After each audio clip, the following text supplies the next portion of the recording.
a todos. Penso que a acústica está boa. Em primeiro lugar, queria fazer os devidos agradecimentos à organização. Dizer que estou bastante honrado por estar aqui em Amarante a dar esta conferência. Antes de fazer a leitura, porque tem um elenco minimamente estruturado e irá, de certa maneira, corresponder ao tempo que me foi destinado, eu queria fazer aqui, antes, uma pequena referência a dizer que, em primeiro lugar, todos nós temos um Pascoais dentro de nós, não é? Temos um entendimento, muitas vezes um pouco esotérico acerca daquilo que será um pensamento sistematizado de Teixeira de Pascoais, mas eu queria ressalvar o seguinte, que eu não vou falar ao modo como quem fala da caverna de Platão, partindo do pressuposto de que quem fala sobre a caverna é alguém que supostamente já saiu da caverna. Pelo contrário, eu estou dentro da caverna e o meu conhecimento acerca do próprio pensamento de Pascoais é precisamente um conhecimento diletante, eventualmente imberbe, e é nessa condição que eu vou falar. Vou falar do meu Pascoais em comparação com o pensamento de um autor francês que muito me é caro, que se chama Phileas Lebesgue, e que, em certa medida, foi ele que me trouxe em França o Pascoais português. Eu, há uns anos atrás, estava a fazer uma investigação na Picardie acerca deste autor em concreto, e qual não foi o meu espanto quando verifiquei que no espólio desse autor francês, que era um lusófilo que acompanhava bastante o pensamento português, tinha uma grande quantidade de cartas e de referências feitas precisamente ao nosso Teixeira de Pascoais. Na casa Phileas Lebesgue, na Picardie, eu tive o prazer de falar com a neta do autor,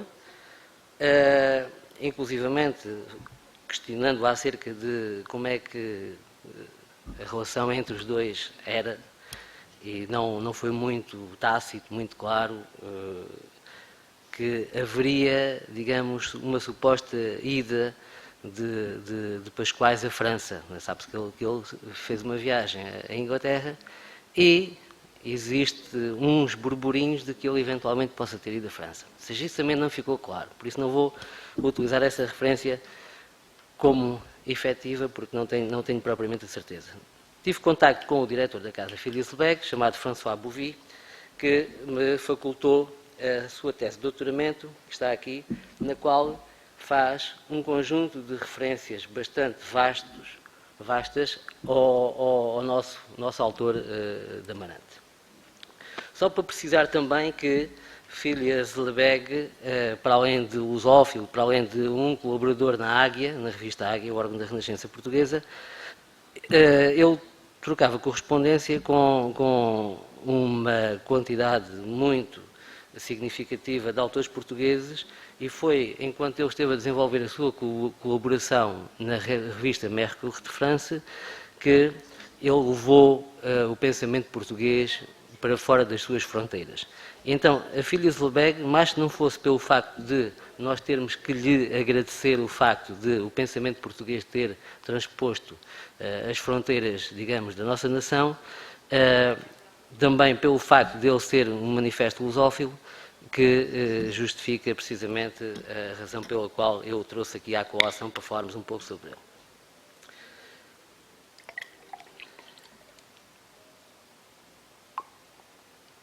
Então, sem mais, eu irei passar à leitura da comunicação. O título já foi manifestamente bem dito pelo nosso moderador, e então começo com uma citação que é dedicada precisamente por Pascoais ao lusófilo Phileas Lebesgue. A saudade é a deusa atlântica não mediterrânea. Os iberos são atlânticos, esses refugiados do cataclismo que submergiu o célebre continente. Se a deusa mediterrânea é branca de mármore em fundo azul, a deusa atlântica é sentimental e enevoada e tem, como as nébulas a milhões de anos-luz, o que é fabuloso, mas o fabuloso está na nossa intimidade, e assim vivemos em pleno reino da fábula, que nós somos antes de ser e depois de ser, ou ausentes no passado e no futuro, na lembrança e na esperança, apenas somos presentes nos braços da nossa mãe. Então começo com uma breve nota introdutória e algumas ressalvas hermenêuticas. Em primeiro lugar, este texto que agora vos apresento nada mais é que um rastro de uma memória vivencial, de um gerúndio metalético que invariavelmente se dilata na tentativa de recontar um caminho antes calcorreado, como se da interpretação de uma partitura se tratasse, atualizando-a pelo respirar das suas palavras doadas. Se aceitarmos a proposição de Schillida de que o que nós tocamos torna-se uma extensão de nós, poder-vos-ei pedir que entendam e aceitem este trilho pelo qual siga este rastro como uma ínfima variação de um regresso ad úterum, ou, melhor dizendo, de um íntimo e absoluto acrescento, sem mais acrescento e sem mais absoluto do que o íntimo. Não é, pois, de um simples dizer que aqui se trata, mas de um pensar acerca de uma maresia de um silêncio cuja branca integridade dá seio à deusa poesia que nos nutre, em sentimento, ou ainda, e de forma mais assertiva, acerca de algo que, por ter sido dito e sobre ele se ter pensado, agora se apresenta sob a forma de um dizer assim descrito.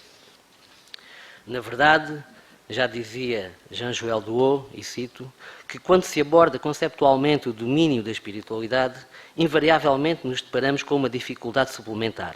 Ou seja, a espiritualidade é, com efeito, um domínio da interioridade, citei, isto é, do dentro de cada um de nós, pelo que se torna então difícil a qualquer palavra, mais a escrita que a falada, poder realmente exprimi-lo.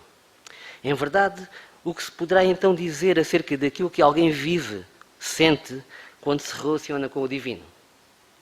Neste sentido, para alcançar a ideia ou a devida compreensão de entabulamento comparativo entre a filosofia poética de Pascoais e a inflexão druídica ou essencialista na filosofia humanista e surrealista de Filiaz-Lebègue, torna-se necessário, antes de mais, ter sempre presente uma certa noção de fluxo metalético, integrador ou linha de continuidade ou de apelo primevo, cujo trilho de enraizamento se estende até à primeira noite dos tempos.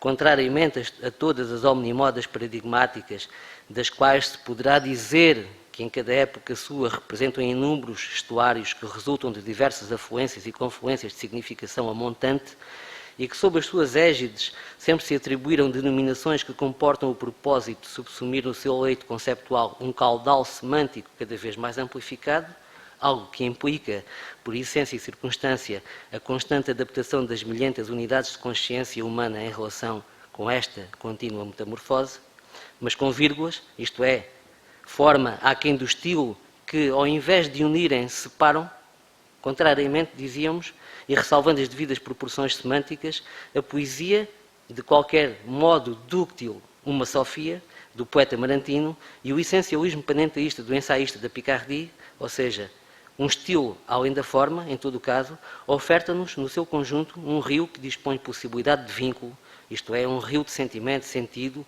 ao fluxo líquido do tempo, cujo significado primeiro e último vislumbra um ante e além tempo, ou, ainda melhor dizendo, um horizonte contínuo de adesão passível no qual o homem se assume antes da procura e achamento e demais que seja em carência pela sua perda.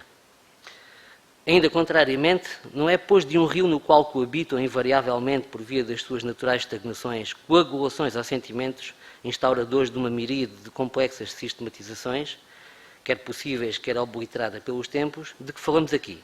Nem de um rio que se encontre sempre determinado por balizamentos de condição ou fatalidade que o impediriam de se tornar naquele imenso mar que sempre o transcende, ou melhor, dizendo, que o oceanifica, ou ainda, que caminha na direção daquela fonte tanto predicativa, da qual o seu vir a ser continuamente brota e por via do qual infinitamente se alonga para poder infinitamente dar-se, ou doar-se.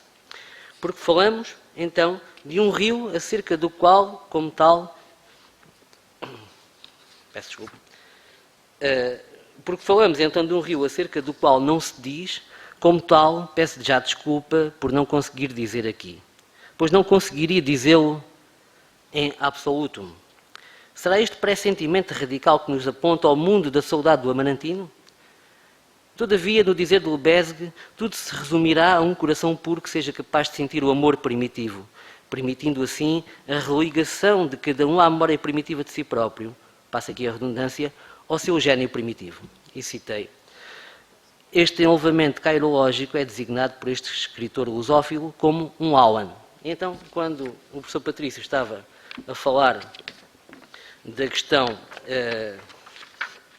da inspiração, eu fiz uma definição à mão de Awan, que é inspiração que advém da contemplação e que ganha sentido na realização. Continuemos. A palavra ou interjeição gaélica, que não tem tradução para a nossa língua, labesgue, indicia na seguinte passagem, e cito Messemailos, de página 250. É a conquista do Awan que permite a restituição da memória primitiva a cada um. E diz-nos ainda o romancista francês, é pelo alcance do Awan que realizaremos o nosso destino humano à face da Terra e nos elevaremos às altas esferas do mundo da luz branca, onde atingiremos o nosso ponto de liberdade, pois a liberdade e o amor são ambos bens espirituais. O Awan pode ser sentido na música e na poesia, entre as quais, diz, a do meu irmão Teixeira de Pascoais, cujo nome elevo ao patamar de Virgílio. E citei.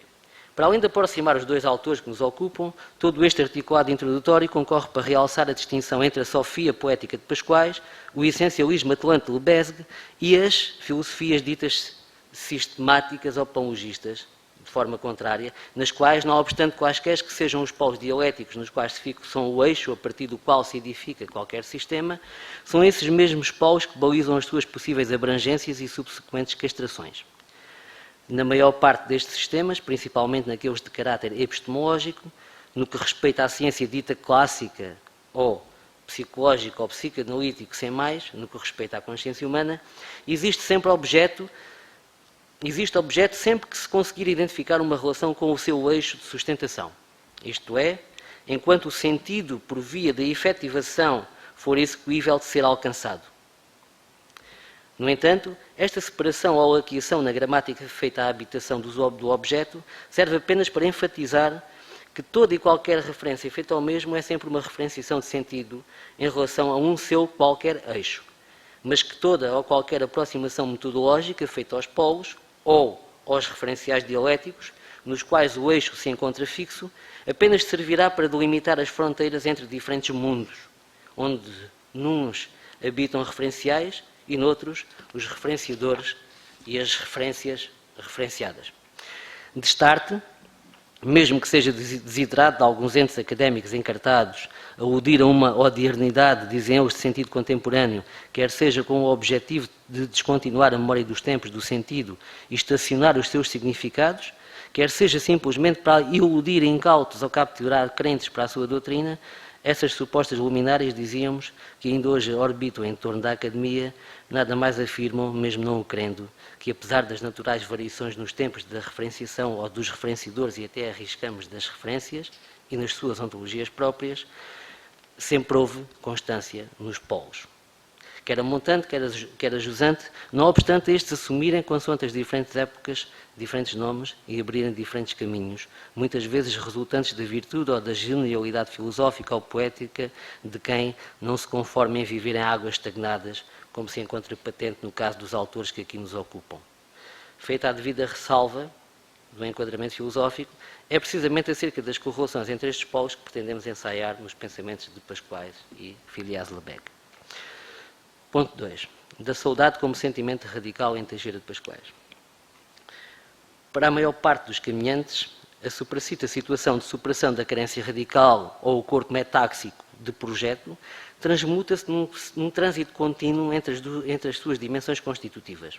Isto é, o mundo do espírito e o espírito do mundo, num caminhar que se apresenta direcionado a uma finalidade. Isto é, a ascensão ao mundo da luz branca. Podem entender aqui como o paraíso dos druidas. Ou, na esteira de Pascoais, o enlevamento cairológico da saudade. A aceitação desta natural carência radical levaria aos futuros caminhantes à decisão entre a finitude possível de um beco sem saída ou então a demanda por uma espiritualidade plena. É por via desta atualização dramática da condição humana, pois, não por acaso, que estes dois pensadores, literalmente, poeticamente e filosoficamente, se unem em revisitação frente às águas do Atlântico. Isto estou a fazer referência à visita de Phileas Lebesgue aqui à Casa de Pascoais. É precisamente através deste pórtico inaugurado por este movimento catabático que avançamos no primeiro trilho da nossa peregrinação, começando por uma poesia tão rica e inesgotável em interpretações como é a de Pascoais. Logo aqui assinalamos, como apontam o intitulado, o pressentimento anagógico da existência de uma promessa unificadora sob o descritivo alegórico, quiçá, de ressonância ancestral lusitana, jus spiritum Atlanticum, ou seja, um direito de uma nação a ter um território espiritual, ou a assunção da existência de um portal de descensão do sopro benfazejo e mareante da deusa atlântica que liga aos tempos, pois este sopro, ou poderá ser, como refere Schillida, antigo como o mar e novo como as ondas. Se flutuarmos nas ondas deste mar, aqui também não é indiferente o lugar ou o peso no lugar que em Pascoais. Isto é mesmo assim, eu vou repetir. Se flutuarmos nas ondas deste mar, aqui também não é indiferente o lugar ou o peso no lugar que em Pascoais, alinhado com Lebesgue, o coração toma sobre si como órgão empático por excelência. Ele assume-se aqui não só como receptáculo do sopro de benfazeres da deusa, qual prelúdio de um caminhar que melhor guiará e preencherá o coração dos caminhantes, através ou pela peregrinação abissal e por vezes amarga do oceano deserto do mundo, que é feito de dunas labirínticas, de desesperos, de lamentações, mas também de uma convicção, de um conforto e de uma esperança. Esta metáfora do coração e do seu lugar ou peso no lugar como aludi, constitui-se assim como o centro, o ponto de encontro e de partida para a jornada espiritual que a poesia de Pascoais e a filosofia de Lebesgue nos exortam a trilhar. Pois é o lugar de movimento oscilante, de sístolo, de diástolo, de purificação e de escolha interior, de sentimentos e de sabedoria ou sofia. Senda dramática que só pode iniciar-se pela decisão interior, metanoia, de uma demanda saudosista pela liberdade inscrita no monograma da alma. Só fazer aqui um pequeno apontamento que a noção de amor, a definição de amor de Lebesgue enfrenta três estágios muito pertinentes, ou seja, o mundo onde o nada é e onde o tudo não é. Ou seja, Lebesgue define o mundo do divino, aquilo que chamam incriado, como o mundo onde o nada é e onde o tudo não é. Significa que nessa mónada transcendente, nessa mónada suprema, não é uma mónada criadora, porque a criação é entendida como Lebesgue não é uma criação, digamos, emanada diretamente do Deus, que ele denomina de incriado, mas é uma libertação. Então, Deus, entendido em Lebesgue, liberta a vontade do nada vir a ser. Então isso é entendido como amor puro. Na filosofia de Lebesgue, amor e liberdade são exatamente a mesma coisa. Podemos chamar uma filosofia da liberdade ou uma filosofia do amor, porque neste plano de existência nós temos que, ou devemos fazer uma observância precisamente dos princípios da tradição druídica a que ele responde, de modo a que, ao sermos ser amorosos, nós estamos a libertarmos-nos. Porquê? Porque o amor, do ponto de vista divino, é o único ato que não corrompe a perfeição de Deus. Por isso, ele apenas liberta e não cria, pois quem criará será, digamos, uma entidade mediadora entre o próprio Deus e a criatura per se. Como também já apontavam as poesias de Antero e Ramos Rosa, deste particularmente em Um Deus da Incerta Ignorância, tanto Pascoais como Lebesgue partem desse vaso vital, deste receptáculo aparentemente esvaziado à ausência grávida e reconstroem e restituem a identidade espiritual aos atlantes. Isto é bastante importante porque há muitos textos, principalmente da revista Atlantis francesa, e inclusivamente na Atlântica portuguesa, existem muitos textos que fazem, de certa maneira, ou definem esse trajeto do povo atlante, sendo que nós seríamos os herdeiros. Isto foi escrito antes do documentário que passou no National Geographic, ok? Como é que se chama o autor do documentário? James Cameron. Ok? Isso foi escrito antes. Então, existe nas revistas que são, de certa maneira, homólogas, a Atlantis francesa e a Atlântica portuguesa, muitas referências feitas a esta herança atlântica que nós temos e que tanto Lebesgue como Pascoais referem isso. Então, continuando. Algo que... disseram que eu poderia ter mais algum tempo em face de... Sim? Temos de pôr 3 minutos, pode ser? Vou meio. Não, então isso não. Temos que ser mesmo... Não? Eu vou tentar subsumir. Ok. Então, se calhar vou deixar isto de parte e passamos para os apontamentos finais. Para tentar consumir os três minutos. Então, isto tudo, de certa maneira, define aquilo que será uma procura de uma sedimentação de uma espiritualidade. Sistematizado ou não, mas há um sentimento que orbita numa consciência cósmica, ao qual tanto a filosofia de Phileas Lebesgue como a poesia filosófica de Pascoais tentam dar resposta. Então, vou passar já para a conclusão. Esta busca, chamemos-lhe assim, deveria ter sido iniciada como uma pequena revisitação à nossa Lusitânia, terra atlântica ancestral, megalítica, em cujas gentes e etos frutificavam animismos vários que no seu curso se volveram num panteísmo saudosista. Sobre os seus munos, ou ofícios, e ditados populares onde transparecem formas ancestrais acerca das leis da causa e do efeito ou do eterno retorno e dos ciclos das estações, evidenciando uma relação ou um elo com a natureza a partir do profundo enlaço de que, mais do que simpatia, existe uma empatia universal e universalizante. A relação empática, latente e patente, de igual modo nas experiências estáticas franciscanas, que muito particularmente povoaram a península com a sua convivência peculiar com a paisagem. Princípios estes celebrados em versos de poetas que, por via das reflexões dos autores que nos ocupam e até de Pessoa, se tornaram icónicos não apenas na literatura portuguesa, mas na cultura lusa, em expressão própria da sua espiritualidade particular. Referimos-nos a estes bem conhecidos versos de Pascoais contidos em Elegia do Amor. A folha que tombava era a alma que subia, e também, da Senhora da Noite, o que há em mim de lírio e de donzela. Versos onde, segundo a meditação de Pessoa, emerge, tal como sucede na poesia de Guerra Junqueiro, um panteísmo transcendentalista português e um panpsiquismo que queremos, em função do que acima acabamos de expor, podemos, porventura, com mais rigor, designar de panenteísmo, pelo menos no que a Pascoais e Lebesgue respeita. Entendemos ser correta esta designação.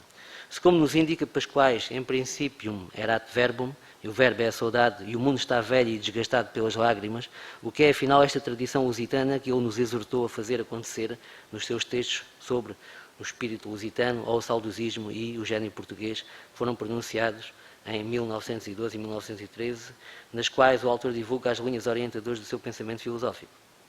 Conforme aludi no início desta humilde meditação, palavra não significa de todo o mesmo que escrita, como sugere Levi-Strauss. É possível que a função primária da publicação escrita tenha sido, ou seja, a de facilitar a servidão.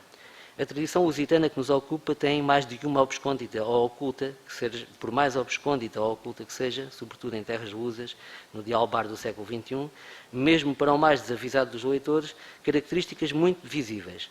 Uma delas é não apenas inscrever-se, mas sim propriamente o ser uma tradição que sempre se presentificou por meio de uma oralidade da ordem da palavra doação e, por essa razão, de uma poética e de uma ética que, como outros têm muito bem sublinhado, aqui faz Portugal ou fez Portugal nome e fará, talvez, Lusitânia. Isto é, aqui ambos fizeram um topos, por sinal um dos mais primeiros da Europa, uma tradição que para si mesma escolheu o caminho de uma transmissão oral, que assim mesma se quer protegida contra ventos e marés, mais ou menos catastróficos, e os sinais dos tempos sempre assinalaram que, mesmo de forma inexorável, houve sempre uma mudança nesta tradição, mas houve sempre uma constância no amor. Obrigado.